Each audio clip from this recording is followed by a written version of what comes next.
So what's going on, guys? My name is Viollent. Welcome to GRIZZ Zombies. This is an updated Easter egg video for Kino Der Toten. We're going to be talking about two Easter eggs, specifically one where we launch off the rockets. That's a very important one with collecting the reels. So with launching this rocket, there will be a chain effect with power-ups. They will start to spawn in the rooms that we're teleporting to. There are 4 different rooms: Good Samantha, Bad Samantha, the Dentist Room, and the 5 Room.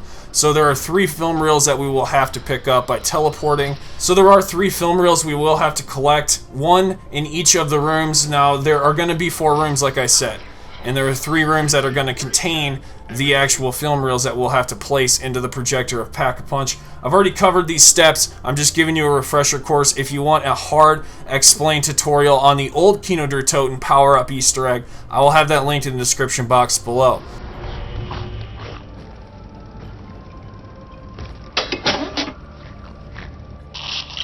Subjects have been undergoing treatment for 5 days with little progress. I have been assured that given time, the programming will take hold. So this is an updated video on Black Ops 3 for that Easter egg video that I have already for my audience. So if you're not already subscribed, I highly recommend you subscribe so you can stay up to date with my Easter egg series as I put out these playlists. Upon placing the first reel, you're going to notice that the screen changes. It goes from the 3, 2, 1 to a scientist in the laboratory. Dino's playing with me. I'll have him linked in the description box below. He got this, so he's going to place the second reel in. In the past weeks, we have made great strides in breaking through to their subconscious. I have had the projectionists make edits to the film. These changes have been very effective.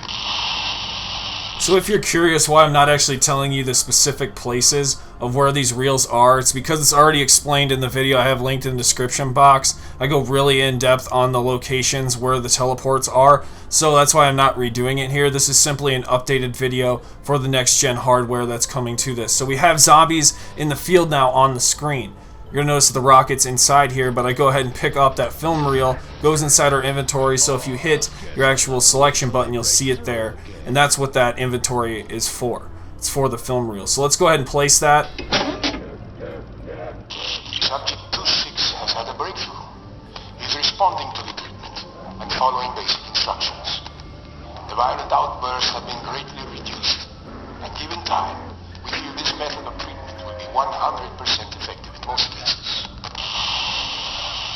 So that was the 3rd film reel. I've placed that now into the projector. Things are looking very good, okay? So when we spawn into the actual 5 room, which you're about to see here, I'm going to go up to the actual rocket, and you're going to notice that it doesn't go off. And there's a specific reason behind that, and from what I've seen already, after you place all 3 film reels, what you have to do is teleport to the 5 room 3 times after that, okay? So after you place all 3 film reels, depending on how many characters you have, it doesn't matter, you need to spawn into the 5 room 3 different times. And after you do that, then you will be able to send off the rocket in the 5 room. So if you get lucky teleports, somebody in your lobby actually teleports to the 5 room, that counts as 1.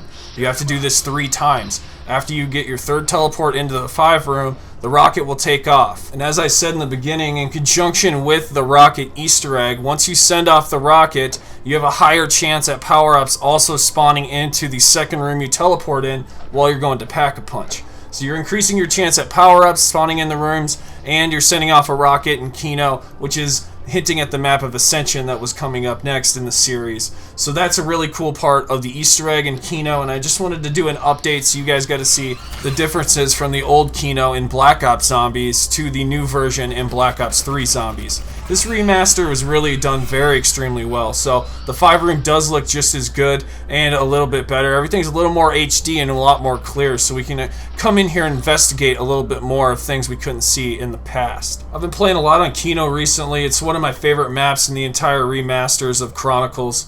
I'm just glad DLC 5 is actually a thing. One thing I will tell you, I'll give you a little update here on what you want to do for high rounds on Kino. It's something I haven't really talked about. There's an ICR on the wall right next to the teleporter, and that weapon's really good if you put dead wire on it and Pack-a-Punch it, and use your secondary as a thunder gun. Using that as your high round strategy on Kino Der Toten will get you very far. So what it does is the dead wire attachment will kill zombies at pretty much any round, but the effect when it goes off will kill that zombie specifically, So using dead wire is something you're going to want on any weapon that you're going to use for a high round. So that's the attachment I highly recommend on Kino. Of all of the ones, the special effects you get for Pack-a-Punch, use dead wire. So if you don't necessarily agree with the ICR on the wall, I mean, I like it because you can go get that weapon anytime you run out of ammo, you know what I'm saying? But if you don't want to like that idea, just put dead wire as your special Pack-a-Punch ability and you'll be good for high rounds. So that's what I recommend on Kino. This is simply one of those maps where the Easter egg isn't the biggest priority. In fact, the lore is more impressive than anything else.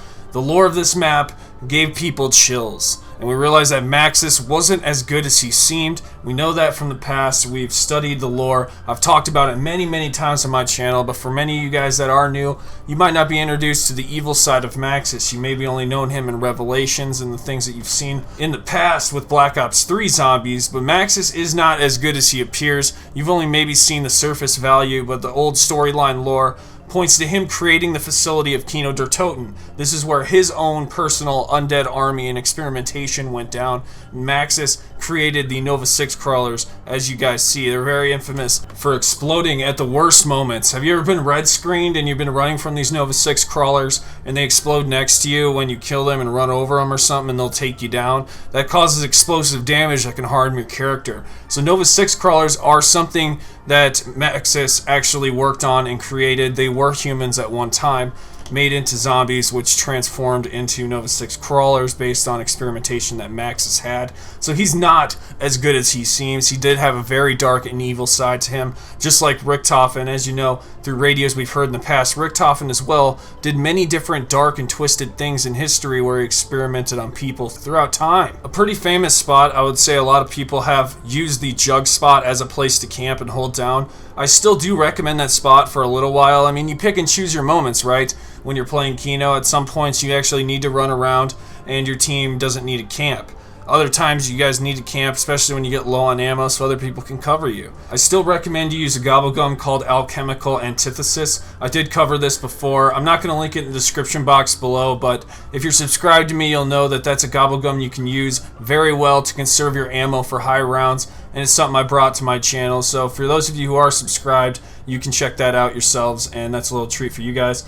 But in conjunction with this, a place that I want to update in this video that's really good to camp as well is the Brimstone Door. If you don't know where this is at, right outside the alleyway when you're moving from spawn, there's a certain way you can take underneath the staircase there at spawn to get there. Now that door, you don't want to open that door, okay? Leave that door closed for the alleyway, and the Brimstone's written on the wall, you'll see it there, and that's an actual spot you can camp with the fire trap. All you got to do is keep an eye pretty much on the window, and you can actually use the thunder gun, like I was saying, with the ICR and dead wire, and that's a really good strategy for high rounds. That's just something I wanted to introduce. Maybe you guys already knew about this, but it's something that I thought I should update on this video. For those of you guys who are Kino lovers, and you're watching my videos because you know I love Kino as well. Now, I'm not going to lie to you, I haven't played many of the other maps. I've got a little bit of gameplay on Origins, but not much. Kino's a map I spend a lot of my time on, and I really do like this map, especially even for playing solo, just going for high rounds, but playing with people, tend to get screwed on that Wonder Fizz. It's not a big deal. Here's a slower look at Samantha's room in case you guys were curious. I just wanted to slow it down a little bit because I got a really good look at it in slow motion, and you can kind of get a full 360 look at Samantha's room. Now, this is not the evil side. The evil side does have teddy bears everywhere, and this has just the good looking side. Everything's nice and neat. But do take note of the window. They've purposefully blurred this out so we can't tell if it's snowing or anything to gather more information about what's going on in the storyline. Well, if we look at the reel specifically, we'll see that the 3-2-1 is what it originally started out on. We're just going to take a good look at them back to back here. That way we can sort of analyze what it's showing us on the monitor itself. It does transform into the man in the laboratory. You can see him moving from the left to the right. So if you guys are pretty good with storyline, let me know who you think this man actually is. He was working for Maxis at the time, and I'm not sure exactly who he is, but that's when they had successful trials on Kino and were able to create the undead army, and they're working on controlling. The controlling factor is a big part in this pinnacle point in the storyline that they're trying to solve in Kino. And the last image we're seeing is of an eyeball, which confirms that factor. They were showing them images, flash memory, to try to brainwash them. And ultimately, brainwashing was what they thought would control the zombies. So that's the update on Kino, guys. Be sure to subscribe and drop a like right now on this video if you enjoyed this, and I'll see you guys in the next one. Viollent out.